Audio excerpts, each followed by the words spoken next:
Thank you. I'd like to welcome Kevin Conn to the stage.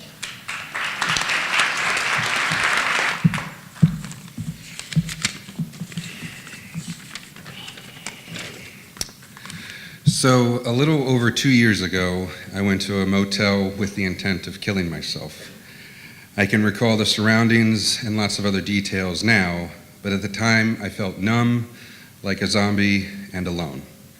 It's not an excuse. I own my own actions. I regret the pain I caused my friends and my father. Some of you might be uncomfortable with what I'm talking about, and I can go into more details, but I won't, because I'd rather delve into why sometimes people are uncomfortable to talk about mental illness and suicide. It angered me before my attempt, and still does to this day, when people say a person was selfish for trying or sadly succeeding in killing themselves. It wasn't selfishness that drove me to that end. It was the exhaustion from the depression, that voice in my head that put me down every second of every day.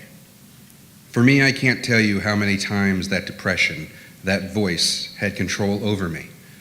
From sitting on my couch for hours with the TV off, not being online, not reading, or doing anything really, just sitting there, letting that voice tell me how fat I was, how ugly I was.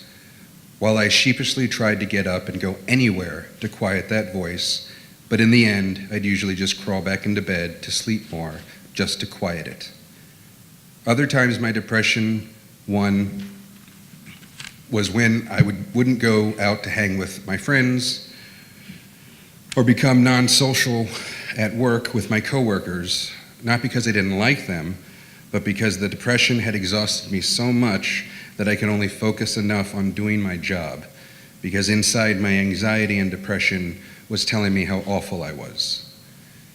Some people may have control over that voice, but I am here to be honest and tell you I don't. Sadly, in our society, some people have bought into the lie showing our flaws to others is wrong and makes people look weak. I bought into that for a long time, and I put on a front because I didn't want anyone to see how much pain I was in, because I thought they'd make fun of me and tell me that I was weak. So I'd go through life afraid with that fake facade up, giving that look that I'm fine and normal like everyone else. I've seen that same look I had in my father, in my friends, and even in strangers. The frustrating belief I have is that if we just realize how much alike we all are, it would heal so much of the pain. Yet fear has ruled over me and maybe some of you. Fear has told me that I am a loser for giving up or not being tough enough. Fear wants me to think that I'm in control while it silently rules over me. Fear has told me in the past not to listen to stories about depression or individuals living with a mental illness because either, that's sad, or, well, that's not me, so it doesn't affect me personally. Fear wants us to live in our bubbles because the second we connect with someone, the second we have compassion or understanding for another, is when for a brief moment we see we are all connected. For most of my entire life, I listened to that fear. It took me down an angry and destructive path. It was only when I stopped listening to the fear did my life start to turn around. I wasn't ashamed or afraid to admit that I had a problem. I wasn't afraid to accept therapy and other programs through Arlington County Department of Human Resources and NAMI, programs I never knew existed. Why? Because of that stupid stigma of fear and embarrassment. I would look weak, had built up so much that I was afraid to even ask friends for help or even use Google. But after my suicide attempt, I stopped giving in to the fear all the time, and in the past 2 years, I finally have a job I love. I'm working on a science fiction graphic novel I hope the world gets to see. I have begun taking care of my body and have even started to jog 3.1 miles every week. I've dropped 10 inches off my waist, and I have let go of that anger against people who may have hurt me in the past, and for the first time ever, I am slowly but surely starting to love myself. While my journey still has a ways to go, I am determined for the first time in my life to be in control of my depression plus anxiety and not let it rule me.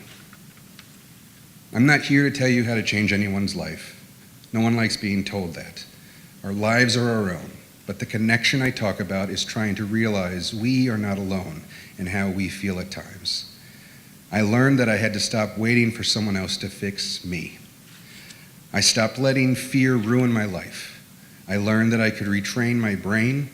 I realized that my challenges would connect me to my peers and make me stronger. Let us not look at mental illness as a stigma, but as a reality that affects 1 in every 5 individuals. Everyone knows someone living with a mental health condition. Let's talk to each other. Let's see how much we all are alike rather than focusing on the differences. Because whatever sex, race, religion, or anything else that makes us feel different, just remember, we are all human. Let us reach a point when someone says they're depressed, we don't say to get over it, or, oh, you were doing so good until now. We just listen to them and tell them it's okay, and to start to figure out ways to start the healing. Let us look at one another, and rather than pointing out our weaknesses, we see their strength, that they rise every day to keep fighting back, and learn from that.